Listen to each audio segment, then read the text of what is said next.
All right, so thanks again for doing this. hmm My first question for you is tell the audience a little bit about yourself and how you got started in the mental health realm. Okay, well, my name is Ann Agibak Rushing, and I am a licensed clinical social worker. I'm dually licensed in the state of Texas and Tennessee. I recently also just got my LCSW in North Carolina. So what that means is that I'm able to treat clients who live in all three of those states. Um, so how did I get started in the field of mental health? I started out, so my undergraduate degree is in child and family studies. So I was always in the realm of some form of helping profession, working with children, family, and just kind of been in the human services field. It wasn't until after my undergraduate and I had my first job as a case manager with Volunteers of America, actually, that I started to see the need to um do more with mental health because it was just very prevalent in the communities that I was working with.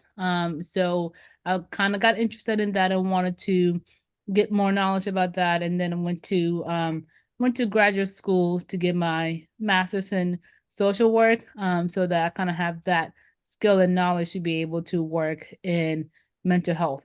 Um, even after I got my master's degree, I still wasn't into mental health field directly. I was working in more of the medical scene of being a social worker. And in doing so, although it was great work, I still had that pull to kind of do more of mental health work because even in my I was a dialysis social worker at a dialysis clinic. The main things that I kept on seeing over and over again was just high rating of depression, high rate of anxiety, lots of family conflict that kind of brought most of the patience to not everybody, but just kind of dealing with that and having those conversations to where I couldn't do anymore but be emotional supportive and be their case managers. So I was like, oh, I want to do more. I want to do more. So then from that point, I actually saw a therapist while I was a case manager at the dialysis clinic because I just didn't feel like I was kind of getting fulfilled in my work. And she recommended that I look into mental health and look into being a therapist. So from that route, I started looking at therapy jobs and end up getting a job as a therapist with a mental health counseling center in one of the universities in Knoxville. And ever since then, I've been stuck. So I love it. I know that was a long-winded story on how got into the mental health field, but I'm a yapper, so cut me off if you need to. Yeah. No, no, no. It's a really great story. If I could move on to the next question. So tell me a little bit about the work that you do in your current role. What is it that you currently do as a licensed clinical social worker? Yeah, so currently I am a therapist. I work for my own private practice.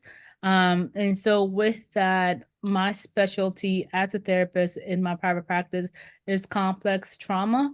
So I work with a lot of individuals who has um complex trauma either in young adulthood up until now.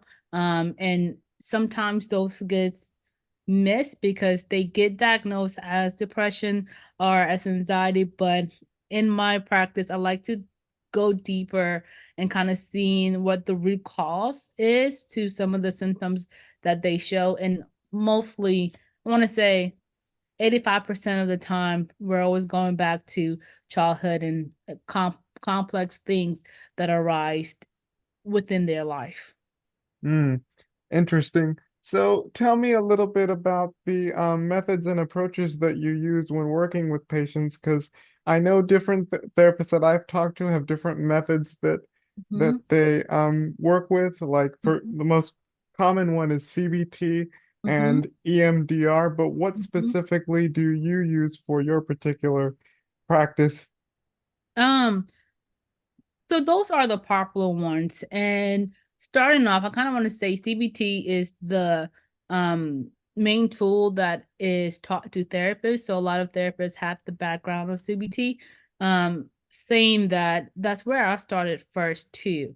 So I was very comfortable with CBT. However, I noticed that the approach that I utilize in my practice is more of a narrative based approach, and utilizing narrative theory. And the reason why I've kind of found that that has been helpful is because mostly it gives the client the power, right? This is their story. This is their life, and knowing that there's a power dynamic and taking that step back for me, the practitioner, to kind of acknowledge that I don't know them yet, right? So then creating that space of allowing the client to tell me their narrative and tell me about their relationship and get to know who they are.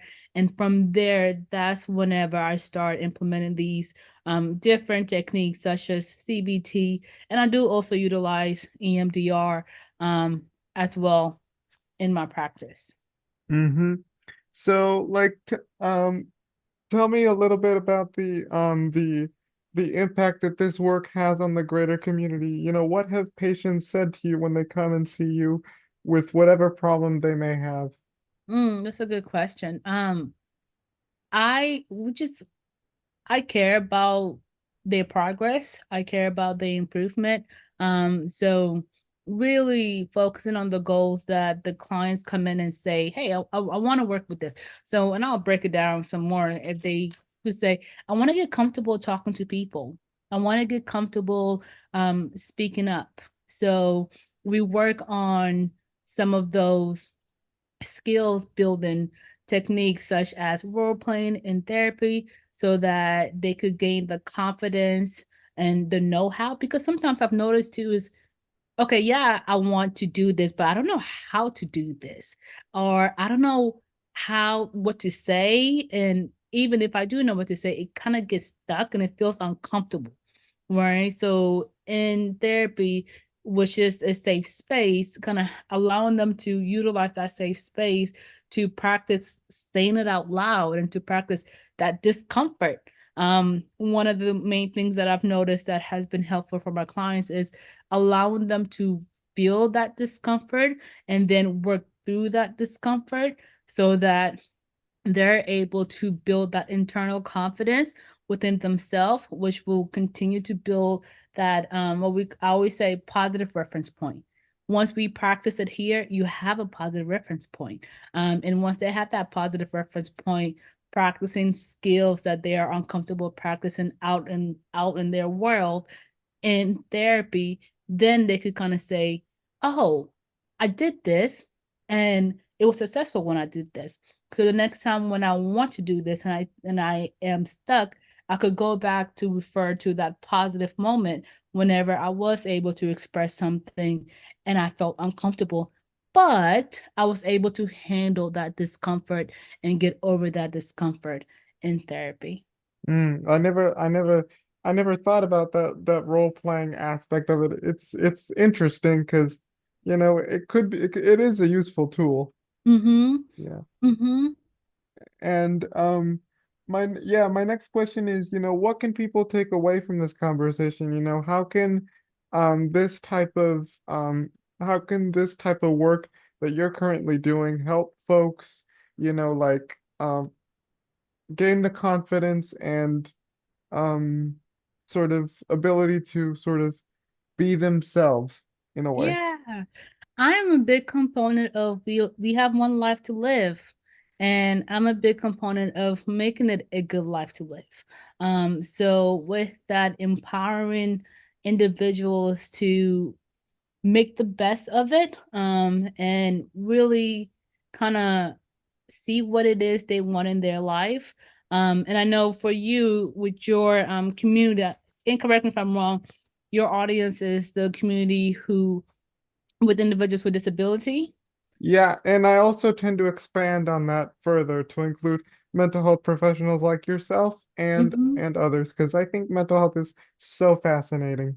Yes, yes. So the reason why I brought up the disability is because oftentimes with disability, with individuals who have disability, I could imagine the difficulty. I could imagine the individuals coming into their life and what I call power stripping, right? So then taking their power, taking their self-sufficiency, taking their ability to kind of um feel as if they are able to create a world that they want to live in.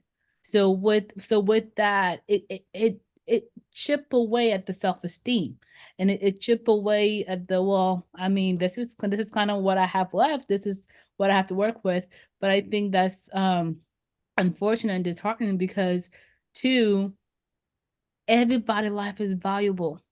Everybody's life is beautiful and special, and that power and that, what we say, self-determination lies within them, right? So is, what do you know, what is it that you want, and how can other providers, I always say, providers work for you. That is the one big takeaway that I want clients to or just anybody to get from this conversation, is that these providers, if you're using insurance, if you're using private pay, they work for you, right? So with that, sometimes it may be hard to kind of go and express what it is that you're looking for, or what it is that you want from a provider, because they may say no.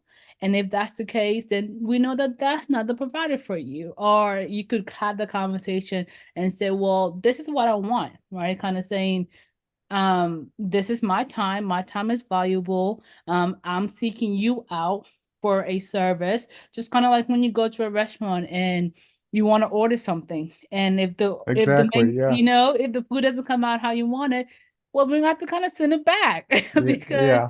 you're spending your valuable hard-earned money whatever it is that you're asking for. So for providers that kind of has a hard time really listening to people, or really listening to meeting the needs of the client, that actually gets on my nerve, right? Because Y- it's like, you're not doing your job then, and then that causes so much discouragement um for the clients, because then it's like, well, I try, because it's hard. The first step to reach Mm-hmm. out to go anywhere is really hard, and it takes energy, and if it's not a good experience, it's defeating. So then it kind of leaves individuals discouraged. So I guess my big takeaway is, I could feel that discouragement, but to continue to try, to continue to find a provider that is able to meet your needs, that is able to be affirmative, that is able to be compassionate and warm, and really get you to what it is that you want to work on.